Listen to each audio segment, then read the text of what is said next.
Bismillahirrahmanirrahim. Assalamualaikum warahmatullahi wabarakatuh. Materi kali ini kita akan bahas review pelajaran sistem informasi manajemen. Tapi konsepnya bukan mengulang, lebih kepada mencoba melihat, menggabungkan dan memperhatikan kalau kerennya dibilang dari helikopter view. Kita melihat secara keseluruhan apa itu data, informasi, pengetahuan, dan wisdom, terutama dikaitkan dengan sistem informasi manajemen.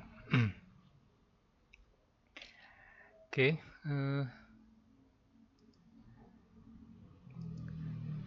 ini gambaran apa itu data, informasi, knowledge, insight yang disederhanakan ya. Jadi data itu tidak lain adalah fact, nggak ada artinya apa-apa data. Begitu dia diberikan konteks, kalau di sini data masih berupa lingkaran-lingkaran tanpa warna. Begitu dia diberikan konteks, ada yang hijau, ada yang ungu, mungkin ada warna lain gitu ya, ada konteksnya. Dia menjadi sebuah informasi.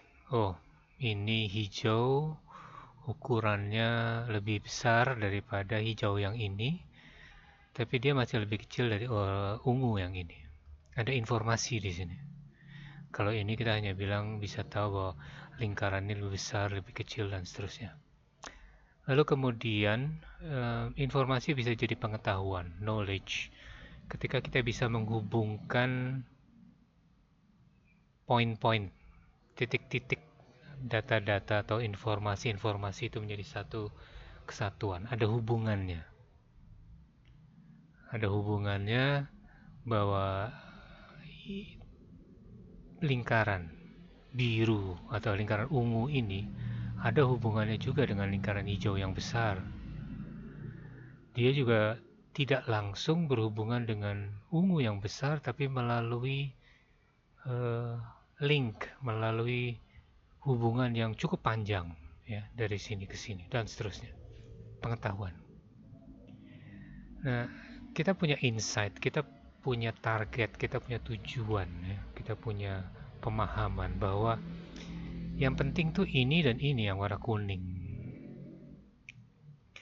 Dari sini lalu kemudian dengan pengetahuan-pengetahuan terdahulu yang kita miliki, dengan pengetahuan yang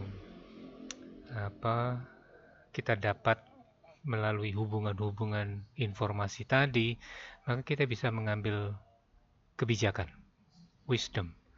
Bagaimana caranya supaya kita bisa dari sini sampai ke ujung sini. Nah, jadilah jalur ini yang akan kita ambil. Nah, ini adalah menjadi sebuah wisdom. Kira-kira itu ya. Oke. Lalu kalau juga bicara data, information, knowledge, wisdom, kita bisa lihat data itu gathering of part, mengumpulkan bagian-bagiannya. Tadi lingkaran-lingkarannya, ya kan? Caranya gimana? Research, penelitian. Kita kumpulin, absorb, menyerap, ya. Latar belakangnya kita ngumpulin data itu tentu ada sesuatu kan. Nah, itu adalah pengalaman kita terdahulu. Dikaitkan dengan konteks, maka informasi ini menghubungkan bagian-bagian data tadi. Connection. Bagaimana kita memahami information, memahami data menjadi information, karena kita melakukannya. Bahwa yang ini hijau, yang ini biru, ungu, dan seterusnya, karena kita tahu, kita mengerjakan. menggabungkan keseluruhan tadi, menghubungkan satu dengan yang lainnya, itu menjadi knowledge. Dengan knowledge, dengan pengetahuan itu kita bisa berinteraksi, atau dari interaksi itu kita bisa memahami pengetahuan, menghasilkan pengetahuan. Menggabungkan semuanya, maka itu adalah wisdom. Wisdom ini hanya bisa dilakukan kalau kita bisa melakukan refleksi. Jadi sebenarnya kalau kalian melakukan refleksi di layar, itu adalah bagian dari mencoba menggabungkan data-data, informasi yang diberikan dosen, yang kalian baca, yang kalian temukan di layar gitu kan, digabungin jadi satu, kalian berinteraksi, tanya jawab, diskusi, dan kemudian kalian merefleksikan, oh iya jadi harusnya begini ya, dan seterusnya. Kalian merefleksikan, maka itu jadi kebijakan. Kebijakan inilah yang kemudian menghasilkan sesuatu yang baru misalnya. Jadi dari pengalaman itu menghasilkan keterbaruan, prosesnya harusnya seperti ini. Ya, ini menurut si Leo.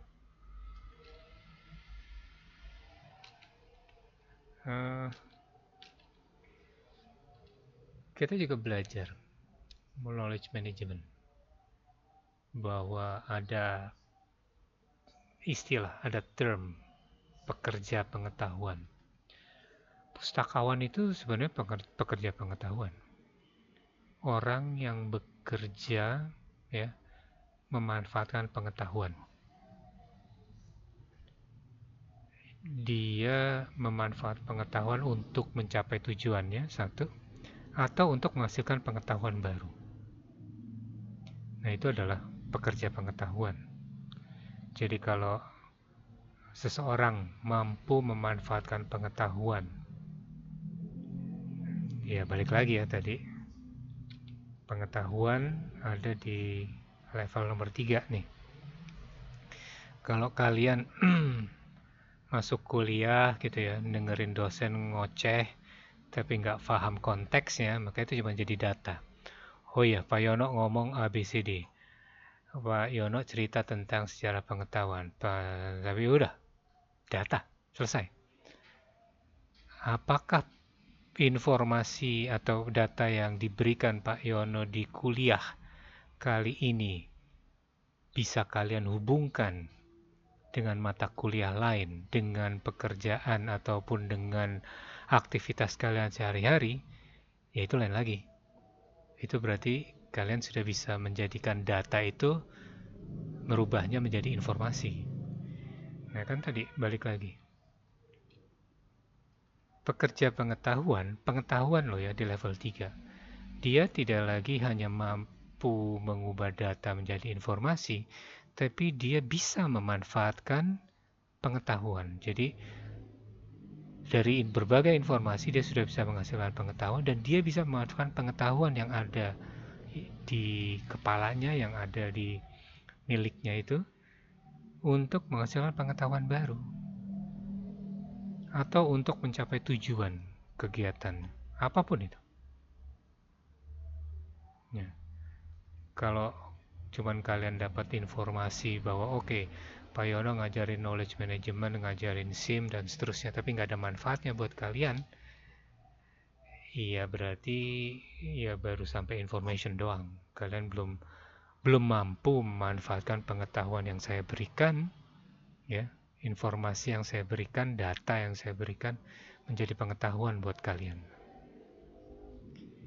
Dan pekerja pengetahuan itu nggak boleh berhenti belajar. Kenapa? Karena tadi dia harus bisa menghubungkan antar konteks satu, informasi satu dengan yang lain, part bagian yang satu dengan bagian yang lain. Karena kalau dia stop belajar, nggak mau baca lagi gitu ya, nggak mau mencari pengetahuan baru, maka garisnya ya itu aja, nggak akan berkembang. Lalu pekerja pengetahuan kalau di mata kuliah knowledge management harusnya dia menjadi agen perubahan. Karena dia bisa memanfaatkan pengetahuan dan dia bisa menghasilkan pengetahuan. Bagaimana dia bisa menghasilkan? Tentu dia bisa melakukan evaluasi. Pengetahuan ini benar, pengetahuan ini nilainya rendah, punya value atau tidak gitu ya. Ya kalau kalian seneng nyebar-nyebarin WhatsApp yang isinya hoax, ya berarti kalian nggak bisa memanfaatkan pengetahuan karena kalian cuman informasi ini kalian teruskan saja. Kalian tidak menghasilkan pengetahuan baru. Kalian tidak mengevaluasi. Ya. Pekerja pengetahuan juga menjadi perintis dan pelaksana. Bagaimana dia bisa menghasilkan, dia akan mencoba, menguji coba gitu ya. Dia melakukan sesuatu dan dia bisa jadi promotor. Dia bisa jadi pendorong perubahan. Karena dia tahu bahwa pengetahuan ini menghasilkan sesuatu gitu kan. Lalu dia mencoba meyakinkan orang lain untuk melakukan atau mengaplikasikan pengetahuan barunya agar manfaatnya bisa dirasakan oleh orang lain. Begitu orang lain merasakan manfaatnya, maka dia mau nggak mau akan menjadi motor bagi perubahan. Karena dia mendorong orang lain untuk bisa memanfaatkan pengetahuan. Yang namanya pekerjaan pengetahuan, itu pekerja pengetahuan, sekali lagi bukan hanya menerapkan. Kalian tahu mesti begini, ya udah kalian kerjain. Itu tukang. Jadi kalau kalian hanya bisa menjalankan apa yang diperintahkan, ya tidak ada bedanya dengan robot, ya kan? Pengetahuan harusnya lebih tinggi dari hanya sekedar robot yang menjalankan. Robot apa sih kalau di pabrik dari sini ke sana ngapain dan seterusnya gitu aja kan? Nggak tahu lagi dia kemana-mana, nggak tahu lagi dia keluar dari lingkungan pabrik. Begitu dia ditaruh di lingkungan pabrik yang berbeda, udah dia nggak bisa ngapa-ngapain. Jadi pekerja pengetahuan bukan hanya mampu menerapkan atau mempraktekkan. Dan sebuah organisasi, kita bicara organisasi pengetahuan, maka dia akan membutuhkan yang namanya basis data. Ini mata kuliah kalian di semester-semester sebelumnya. Bagaimana kalian mengelola basis data, ya kan? Kenapa? Karena tanpa basis data kita nggak akan bisa memiliki sistem informasi manajemen. Sistem informasi yang mendukung pengambilan keputusan. Lawang datanya aja nggak bisa dianalisis karena berantakan, tidak tersusun sedemikian rupa, tidak bisa diautomatisasikan, tidak bisa dikombinasikan dengan alat bantu sistem pengambilan keputusan. Nanti kita lihat di belakang tentang sistem pengambilan keputusan, decision support system ya. Jadi pada intinya kalau kalian ngerasa bahwa oke, saya sudah lulus basis data, selesai, saya mau langsung main sistem informasi manajemen, akan sangat sulit sebuah organisasi ya bisa membuat sebuah sistem informasi manajemen yang baik kalau nggak punya basis data yang bagus. Dan di level berikutnya ini kan informasi. Bagaimana tadi? Data, informasi, dan pengetahuan. Pengetahuan harus dikelola, harus di-manage. Itulah jadi manajemen pengetahuan, mata kuliah yang lain dari prodi ini. Jadi bisa kalian lihat hubungan antar mata kuliah dengan materi SIMS ini. Karena itu SIMS ini, mata kuliah SIM ditempatkan bukan di awal, tapi paling tidak sejajar dengan manajemen pengetahuan. Oke. Kalaupun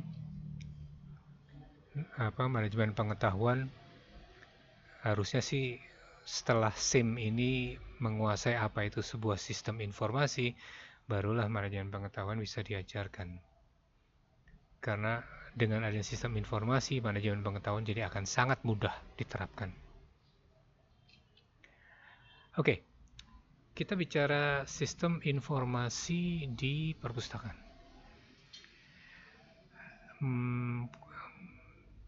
SIM, M-nya manajemen. Di sana berarti ada unit, ada administrasi. Manajemen kan kadang-kadang juga kaitannya erat dengan administrasi ya.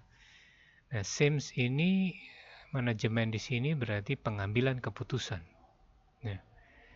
Jadi adanya sistem informasi manajemen harusnya dia bisa meningkatkan efisiensi.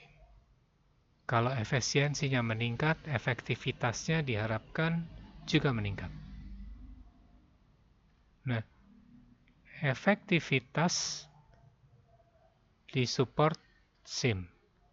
Tapi SIM juga memastikan ya, kecepatan operasi perpustakaan bisa dikelola dengan baik datanya.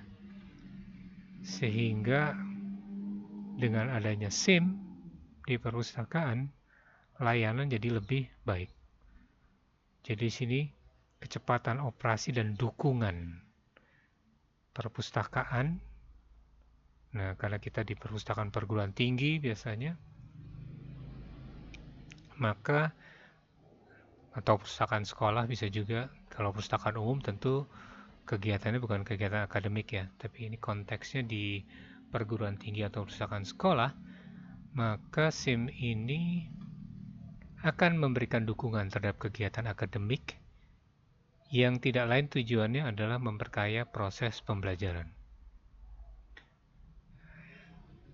Karena itu di perpustakaan kalian juga belajar otomasi perpustakaan. Otomasi perpustakaan tidak lain adalah bagian dari sistem informasi manajemen. Kenapa bagian? Karena kalau otomasi itu sudah terintegrasi belum? Kalau sudah terintegrasi, bisa jadi dia jadi SIM. Nah, sekali lagi, SIM ini berarti kan untuk pengambilan keputusan ya, bahwa produksinya atau contoh yang sebelum-sebelumnya dari data sekian banyak buku dipinjam pada bulan-bulan menjelang ujian akhir semester atau ujian tengah semester. Maka di sana kita bisa mengambil keputusan sebaiknya perpustakaan dibuka sampai malam pada bulan-bulan Desember, Januari, dan mungkin Juni, Juli misalnya. Kan itu pengambilan keputusan. Dan kalau dibantu lagi dengan SIM dan teknologi yang lainnya, maka pengambilan keputusan bisa dilakukan dengan lebih cepat. Oke, didukung dengan Decision Support System, DSS. Bagaimana data-data itu kemudian kita bisa kalkulasi gitu kan, bisa kita memberikan opsi pilihan A, B, C, D yang bisa diambil. Dan SIMS di perpustakaan itu menciptakan integrasi layanan sumber elektronik. Ini adalah contohnya. Integrasi layanan sumber elektronik. Bagaimana diintegrasikannya? Ya, LMS. Layar itu ada LMS, Learning Management System. Ya. LMS-nya berhubungan dengan sistem informasi manajemen perpustakaan yang tidak lain adalah Integrated Library System. Jadi di layar misalnya, menurut pendapat ahli dalam KM Nonaka, dia cerita begini-begini, lalu di situ disebutkan, di LMS disebutkan, sumbernya adalah buku. Maka kalau kita cari di perpustakaan, kita tinggal klik judul buku tadi, ya, lalu bukunya kebuka. Nah itu kan berarti sistem belajarnya sudah terintegrasi. cukup dengan buka LMS kita bisa langsung baca koleksinya. Lalu SIM di perpustakaan juga bisa berupa integrasi data mahasiswa atau data siswa, data pengunjung perpustakaan, ya kan? Dan tingkat pendidikan literasi mereka. Oh, bisa aja. Kita bisa lihat mahasiswa mana gitu kan.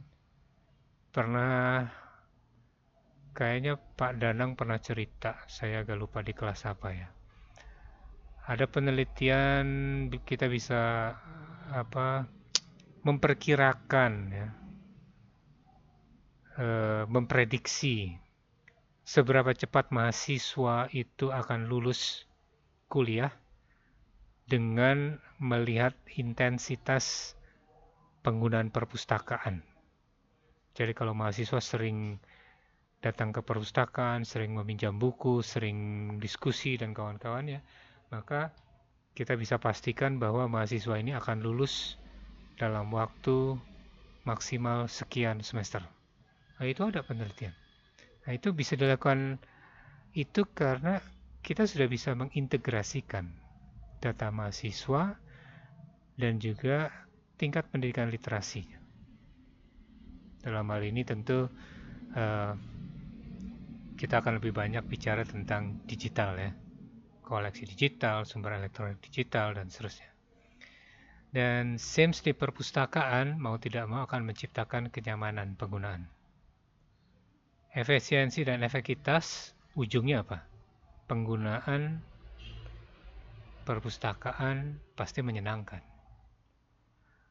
Kalau mau minjem buku aja nunggu sampai 5 menit gitu kan, karena harus ditulis, dicap, dan segala macam. Kecepatan operasi layanannya lambat, rasanya juga nggak enak kan nungguin. Minjem buku aja ngecapnya lama, belum tintanya habis, dan seterusnya. Tapi kalau ada SIM, maka cukup di-scan barcode-nya saja selesai.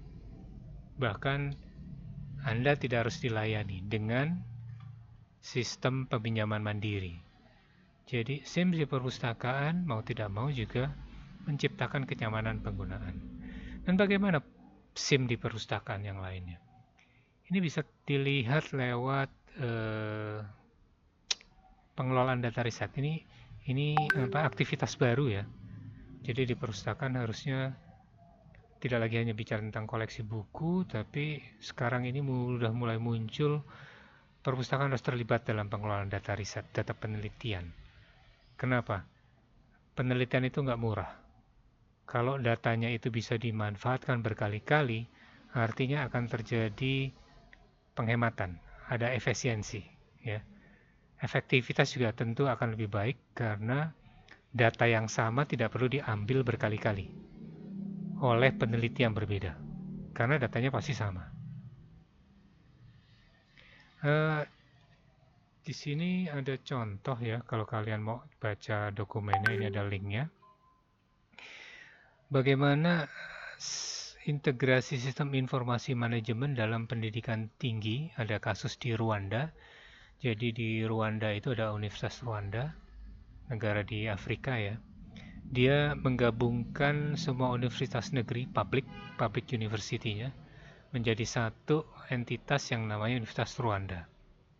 Bisa dibayangin ada banyak universitas negeri digabungin jadi satu, dan seberapa kompleksnya. Nah, ini adalah cerita ya, bagaimana si Universitas Rwanda, artikel ini bercerita tentang Universitas Rwanda mencoba menggabungkan sistem informasi dari banyak universitas, sehingga sistem informasi manajemen Universitas Rwanda ini terdiri dari banyak subsistem dari universitas yang sebelumnya,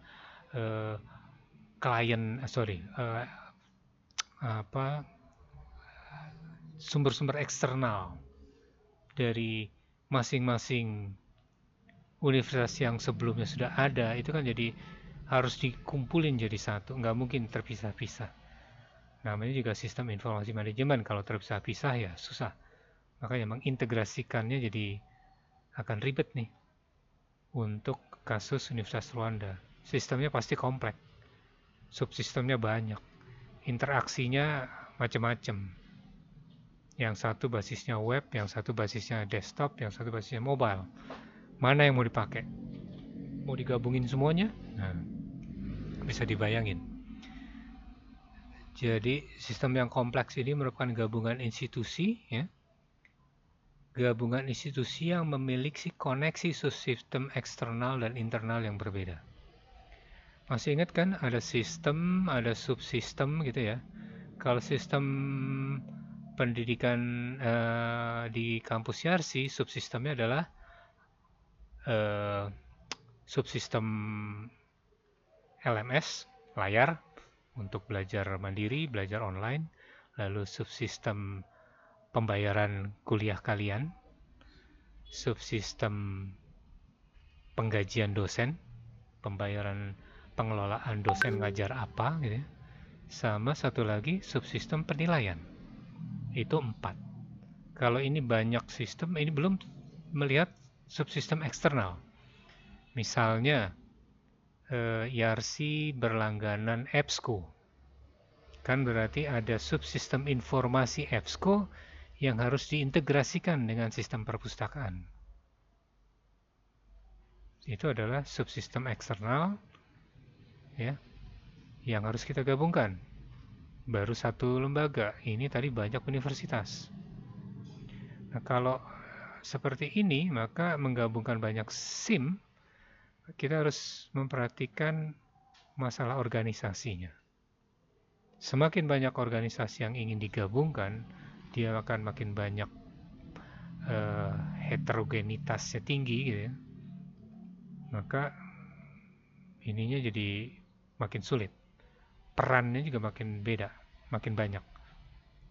Administrasi TU di Universitas A tentu akan beda dengan TU di Universitas B. Dijadi satu, yang A dan B jadi A, jadi B, atau jadi C yang baru. Perannya seperti apa, metodenya juga akan beda, konsepnya beda, objeknya juga beda. Dan tidak mustahil adanya upaya untuk mengintegrasikan berbagai macam sistem itu muncul peran baru, proses baru, dan teknik-teknik baru. Dan ini mau nggak mau harus diintegrasikan dalam SIM. Caranya yang dilakukan di Rwanda ini adalah yang pertama, kalau mau berhasil mengintegrasikan SIM dalam sebuah organisasi, apalagi kalau subsistemnya banyak, rumit gitu ya, banyak tadi, ada peran yang macam-macam, ada metode yang harus standarisasikan, ada konsep cara kerja, atau bahkan dari datanya itu sendiri yang dikumpulkan bermacam-macam. Itu berarti kita harus punya kebijakan kelembagaan yang jelas. Kalau kita mau menciptakan sistem informasi manajemen yang terintegrasi dan berhasil diimplementasikan. Kita punya sistem yang terintegrasi tapi tidak berhasil diimplementasikan, bisa jadi mungkin karena penggunanya tidak mau pakai SIM ya, atau teknologinya dianggap kuno, ya kan? Karena itu selain kebijakan, kita juga harus memikirkan strateginya. Bagaimana keamanan, bagaimana aksesnya, apa peran penggunanya, usernya punya rights apa, dan tidak lain adalah tata kelolanya, governance. Kalau kalian nanti ngambil mata kuliah MDI, manajemen data informasi ya kalau nggak salah, itu kita akan belajar tentang governance, IT, IG, information governance, berbasis teknologi informasi. Ini tadi si UR itu adalah Universitas Rwanda ya. Nih sistemnya di sini ada banyak eksternal dari subsistem yang sebelumnya gitu kan, mau digabungin. Ini adalah organisasinya. Lalu objeknya sendiri beda-beda, ada banyak institusi yang mesti digabungin jadi sebuah objek baru. Ada konsep-konsep yang melibatkan teknologi yang berbeda-beda harus diintegrasikan dalam sistem ini. IMIS, administratornya siapa saja yang tadinya punya hak akses tinggi, ya kan? Di awal, begitu digabungin di sini, hak aksesnya jadi turun atau tambah tinggi atau apa? Berbagai macam student, berbagai macam pengajar. Roles-nya, perannya apa dalam ini, sistem informasi ini. Ini semua harus diintegrasikan. Nah, ini yang dihadapin atau yang dipelajari ya, diteliti dalam hal ini terkait dengan SIM dan pendidikan perguruan tinggi. Oke. Kita bicara tadi informasi ada pengetahuan, ya kan? SIM itu akan mendukung terciptanya pengetahuan, manajemen pengetahuan, QM. Kalau bicara QM harusnya ini sudah menjadi pemahaman yang harus kalian kuasai, bahwa proses manajemen pengetahuan itu dari mulai discovery, ya kan, capture, ngumpulin, nangkep, sharing, dan mengaplikasikan. Menemukan, mengcapture, sharing, sama mengaplikasikan. Maka kalau bicara KM sistemnya, di sini ada knowledge discovery, knowledge capture, knowledge sharing, knowledge application. SIM-nya ada di mana? Nah, ini sebenarnya kalau dilihat dari sini, ini semua hampir tidak terlepas dari SIM. Ya. Ada database tadi. Kita akan sulit menciptakan knowledge discovery kalau kita nggak punya database. Kita nggak punya repository. Ya. Ini adalah harus menjadi bagian dari KM kita, dari SIM kita. Kalau kita mau bicara SIM dan knowledge management, mampu nggak SIM kita untuk melakukan kombinasi, sosialisasi, eksternalisasi maupun internalisasi? Sistem informasi kita mampu nggak berbagi pengetahuan, ya kan? Bisa nggak sistem informasi itu membagi pengetahuan yang dihasilkan dalam rapat? Jadi artinya rapat harusnya bisa diakses lewat sistem informasi kan, keputusan rapat. Nah, ini konteks ini sebenarnya kalau diperhatikan memang tidak ada tulisan SIMS di sini. Tapi kalian bisa lihat database, repository, apalagi information, ya kan, access to data. Ini tidak lain adalah SIM. Ya, ini akan sangat dimudahkan kalau kita punya SIM yang andal. Bicara KM di perpustakaan, maka manajemen pengetahuan yang baik di perpustakaan, ya, terutama untuk kita negara-negara yang masih bisa dibilang berkembang, ya. Kalau pun nggak mau dibilang berkembang, tapi sumber dayanya terbatas, nggak ada bedanya tuh. Kita harus bisa mengintegrasikan sistem pengetahuan dan sumber daya perpustakaan universitas agar kita ini dianggap, kita bisa memposisikan diri kita sebagai leader, sebagai pemimpin, pelopor tadi ya, karena kita pekerja pengetahuan, pelopor dalam pertumbuhan pendidikan. Dan kalau kita mau bicara knowledge management di perpustakaan, maka mau nggak mau kita harus punya kebijakan KM yang jelas.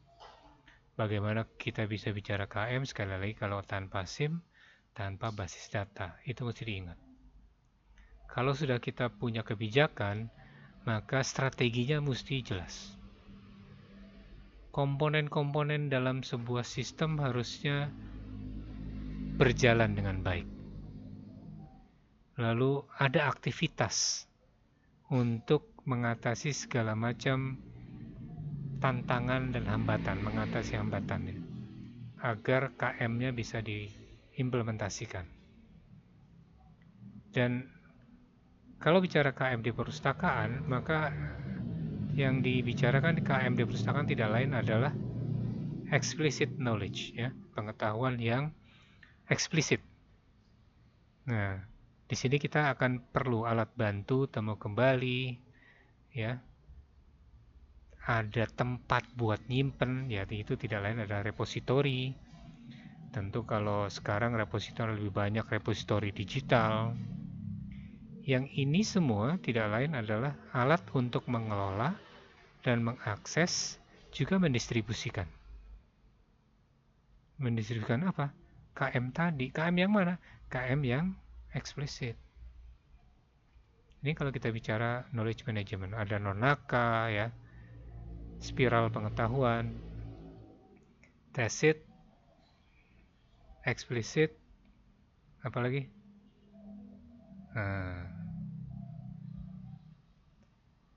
Nah, kembali mata kuliah manajemen basis data. Basis data itu kalau kita bicara bisnis, ya, data di internet, itu sama aja. Bahwa 80% tidak terstruktur dan 20% yang terstruktur. Yang ada kolom-kolomnya itu cuma 20%. Email, video itu yang tidak terstruktur, ya kan? Nah, kalau kita bicara data yang tidak terstruktur, maka ini adalah yang paling banyak kita temukan di perpustakaan. Buku, ya kan? Artikel, strukturnya kadang-kadang macam-macam. Oke, ada panduan untuk penulis artikel dari jurnal, tapi panduan itu hanya berlaku untuk jurnal itu doang.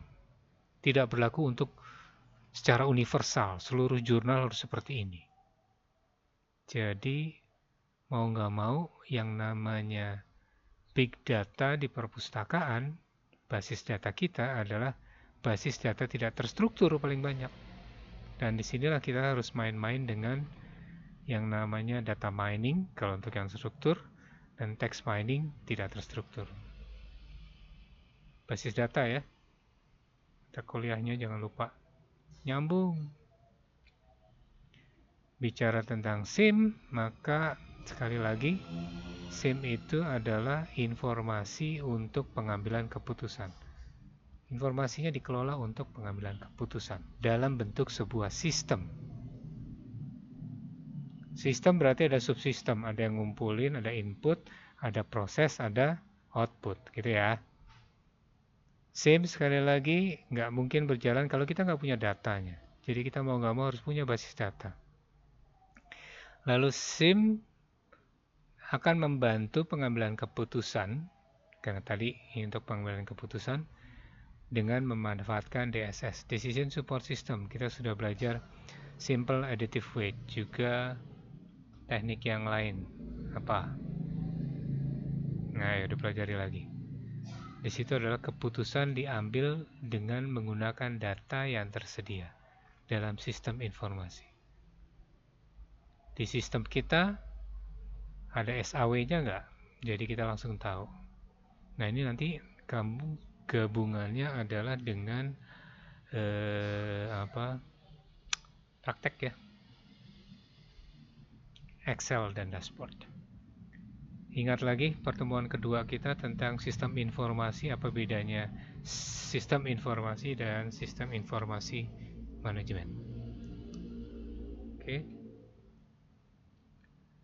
Jadi ini gambarannya. Enterprise Knowledge Management System, KM yang meliputi banyak hal, harus ada database, structure dan unstructure harus kalian kelola. Ini adalah bagian dari SIM kita, Enterprise System, bisa berbentuk ERP, SCM, CRM, website, ya, dan teknologi-teknologi pendukung lain. Ada search engine, bagaimana kita berkolaborasi, ada learning management system. Nah, kalau diperhatikan, maka Di bagian ini database adalah tempat untuk penyimpanannya, ya. Ada directory, lalu kemudian supporting teknologi ini lebih berperan dalam hal penyebaran dan aplikasi pengetahuan. Oke, ini penerapan, pemanfaatan dan segala macam dari ini, pengambilan keputusan adanya di sini, supporting teknologi.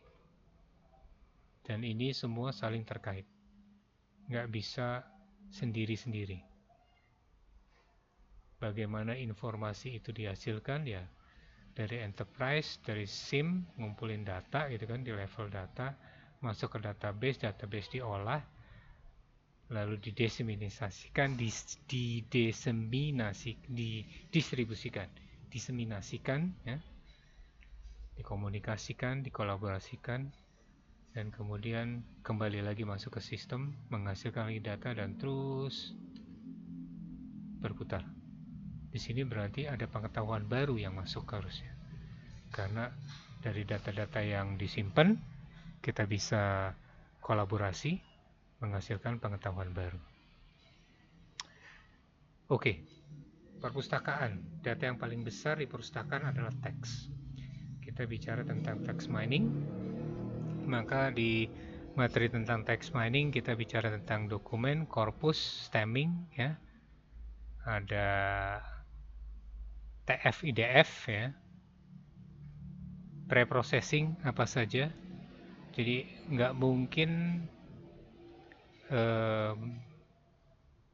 text mining dilakukan tanpa ada pre-processing. Kenapa? Teks itu kan huruf, ya. Lalu antara kata dengan kata yang lain, bagaimana kita mengetahuinya? Artinya apa buat komputer? Oleh karena itu, sebenarnya text mining itu akan membutuhkan pre-processing, di mana tidak lain pre-processing ini adalah mengutak-ngatik teks ini supaya siap untuk dijadikan angka, dijadikan wakil. Hubungannya apa antara text mining dalam konteks ini? Pasti nih linknya besar nih antara teks dan mining. Tapi kalau teks dan teks dan mining dalam cerita novel itu mungkin nggak terlalu banyak, nggak terlalu besar linknya. Nah, itu besar tidaknya hubungan antar kata itu mau nggak mau harus dilakukan pre-processing dulu supaya kita bisa, satu, memperbaiki kesalahan ketik, typos, huruf besar, huruf kecil, case sensitifnya, karena bisa kalau text mining maka case-nya akan satu, either besar semua atau kecil semua. Tanda baca tidak akan diperlukan waktu kita melakukan text mining, simbol-simbol. Juga stop word, ya, filler word, pronoun kata depan, stemming ini adalah kata dasar. Bagaimana kita menentukan kata dasar. Dan nanti kalau text mining, kalau manual itu ada matrix DTM, dokumen term matrix. Jadi ada dokumen, ada termnya, ada kata-katanya apa aja. Atau bisa juga dibalik, ada term, ada dokumen, matrix. Term frekuensi, berapa banyak sebuah kata muncul. Term frekuensi inverse dokumen frekuensi. Ini akan di sini dilihat, tidak lagi melihat hanya jumlah kata yang muncul dalam sebuah korpus, dalam sebuah kumpulan dokumen kumpulannya jadi korpus, ya kan. Nah, ini TF-IDF adalah melihat kata ini dibandingkan juga dengan jumlah kata dalam keseluruhan dokumen. Nah, itu kira-kira TF-IDF. Kalau kalian perhatikan Orange pada waktu praktek, TF-IDF ini dipakai pada waktu kita menyusun bag of word, atau juga kalau kita membuat word cloud, ya. Nah, yang berikutnya ini kalau udah ngomongin AI, maka di sini ada NLP dan semantik. Cuman kita nggak akan sentuh sampai ke sana. Tapi ini menarik untuk dikuasai di perpustakaan, mengingat tadi ini basis data kita 80% tidak terstruktur. Tidak terstrukturnya pun kebanyakan bentuknya adalah teks. Jadi mau nggak mau NLP dan semantik ini akan sangat bermanfaat ilmunya untuk perpustakaan. Oke, urutan lagi tadi ada data dan seterusnya. Paling atas adalah wisdom. Kenapa wisdom? Kita udah bicara tentang intelligent. Nah, business intelligent ini sebenarnya adalah wisdom. Wujud atau penerapannya itu adalah wisdom. Karena dengan business intelligent itu tidak lain kita memetakan posisi, jadi akhirnya dari knowledge, ya kan, sudah jadi pengetahuan kita, maka kita bisa mengambil keputusan jalan mana yang harus diambil atau tahapan seperti apa. Business intelligence tidak hanya bicara apa yang di depan mata, tapi business intelligence akan bicara jauh. Nah, disitulah wisdom. Kebijakan apa yang harus kita ambil, keputusan apa yang harus kita ambil supaya tujuan tercapai. Bagaimana kita bisa mencapai? Ya kalau kita harus tahu posisi kita sekarang ada di mana, target kita itu ada di mana. Kita nggak tahu posisi kita ada di mana, tapi disuruh pergi ke titik X, ya mesti belok kanan atau belok kiri atau ke bawah, ke atas, nah, kan? Harus ada petanya. Nah, business intelligence ini tidak lain adalah memetakan bagaimana posisi kita, organisasi kita, karena kita bicara SIM ya, SIM bisa dimanfaatkan untuk business intelligence. Bagaimana posisi organisasi kita, kalau bisnis ya berarti bagaimana kedudukan produk-produk kita di antara produk-produk pesaing. Kalau non-profit mungkin bisa dilihat bagaimana posisi kita di antara organisasi profit yang lain berdasarkan jumlah keanggotaan, berdasarkan aktivitas dan seterusnya. Nah, ini adalah business intelligence. Dan business intelligence tidak hanya bicara tadi saat ini satu kondisi saja, tapi dia akan berusaha mengantisipasi jika ada perubahan lingkungan yang terjadi, baik itu di luar organisasi maupun di dalam organisasi. Nah, bagaimana kita melakukan antisipasi ini, apalagi kalau di level top management, maka biasanya akan kepake adalah dashboard. Kita, si pemilik perusahaan, tidak harus membaca grafik produksi barang dan stok barang, tapi cukup melihat dashboard gitu. Oke, kalau gitu tahun ini kita akan memproduksi sekian banyak. Nah, dan itu sebenarnya bisa dilakukan dengan Excel untuk membuat dashboard. Di praktek kalian bisa coba ini ya untuk yang level dasar dan lanjutan. Dan kenapa harus wisdom? Pengetahuan dan kecerdasan, wisdom juga bisa dianggap kecerdasan karena kita sudah cerdas memilih jalan yang benar gitu ya. Dari banyak rute tadi, ingat waktu di gambar awal sini, dari titik kuning sini ke sini kita mesti belok kanan, belok kiri, ke atas, ke bawah. Berarti kita sudah cukup cerdas, dan pengetahuan maupun kecerdasan itu adalah sebuah aset. Dan pengetahuan maupun kecerdasan tidak lain akan meningkatkan nilai kompetitif organisasi. Jadi saya berharap SIM-nya bisa tahu ya di mana kita belajar SIM ini posisinya.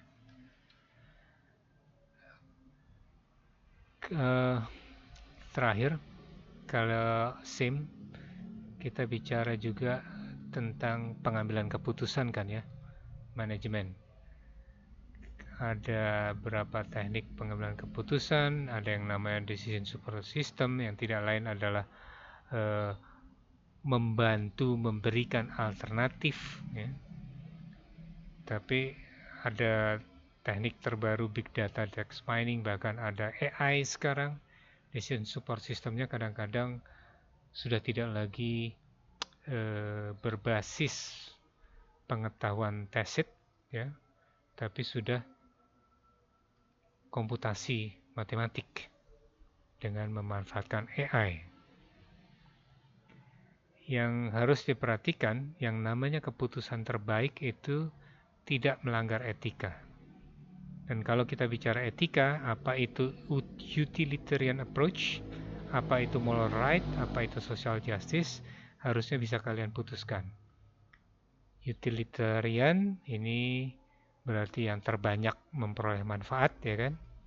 Moral right, kalau emang menurut nilai moral baik, ya pasti itu keputusan yang baik. Social justice, pertimbangan sosialnya seperti apa? Harus semuanya kalian bisa memilih salah satu pendekatan etika ini, pengambilan keputusan, modenya.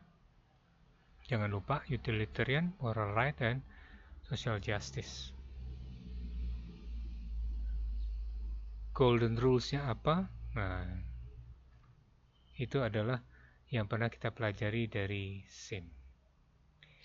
Oke, itu review kita 1 semester ya, kira-kira isinya seperti itu. Semoga bisa kalian pahami sekarang manfaatnya belajar SIM.